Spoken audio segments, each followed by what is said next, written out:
சொல்றீங்க. இப்ப ஆமா. எல்லாம் நியாயமான ஒரு கேள்விதான். ரெட் ஜெயண்ட் எத்தன வருஷமா சினிமால இருக்கிறாங்க. எத்தன படத்த ரிலீஸ் பண்றாங்க. அப்பையில இருந்தே சினிமால போஸ் வெங்கட்டும் இருக்கிறாரு. அப்பயெல்லாம் வராத கோவம் இப்ப மட்டும் எதுக்கு வருது அப்படின்னு அது கேட்கிறேன். வந்து கோபம் இல்ல. ஒரு அரசியல் கட்சியின் மேல் இருக்கக்கூடிய அக்கறை. ஓகே நீங்க அது திரும்பவும் நீங்க பற்றோ ரெட் ஜெயண்ட் மேல போறீங்க. ம். நான் கட்சி மேல தான் போறேன். நீங்கள் எவ்வளவு தர்மம் வேண்டுமானாலும் செய்யுங்கள்.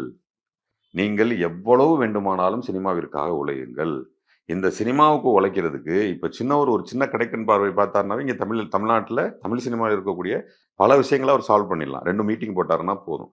டிஸ்ட்ரிபியூஷன்ல இருக்க பிரச்சனை, தியேட்ரிக்கல் பிரச்சனை, புரொடக்ஷன் பிரச்சனை, ஒரு 4 மீட்டிங் கன்டினியூவா போட்டாருன்னா எல்லா பிரச்சனையும் சால்வ். ஆனா அது அவரோட வேலை இல்லல்ல. ஆமா. இல்ல அதுதான் சொல்றேன். இப்ப டக்குன்னு சொல்லிட்டீங்களே அவரோட வேலை இல்லன்னு. ஏன்னா ஒரு துணை முதலமைச்சர்ன்றப்ப அவருக்கு நெறைய மக்கள் பிரச்சனைகள் இருக்கும். அப்புறம் ஐஏஎஸ் மீட்டிங்ஸ் இருக்கும். வெளியில போய் மக்கள் என்ன சொல்றாங்க? இதெல்லாம் விட்டுட்டு போய் படம் எடுத்துட்டு இருக்காருன்னு சொல்றான். இதெல்லாம் விட்டுட்டு போய் படம் டிஸ்ட்ரிபியூஷன் பண்ணிட்டு இருக்காருன்னு சொல்றான். அது மட்டும் சொல்லலாமா? சினிமால 4 மீட்டிங் போட்டா சினிமாவே மாறிரும்னு சொல்றேன். அதுக்கே வந்து நீங்க இப்படி சொல்றீங்க. ஆனா படம் மட்டும் போய் எடுப்பாரா? அப்படின்னு கேட்பானா? கேட்க மாட்டானா?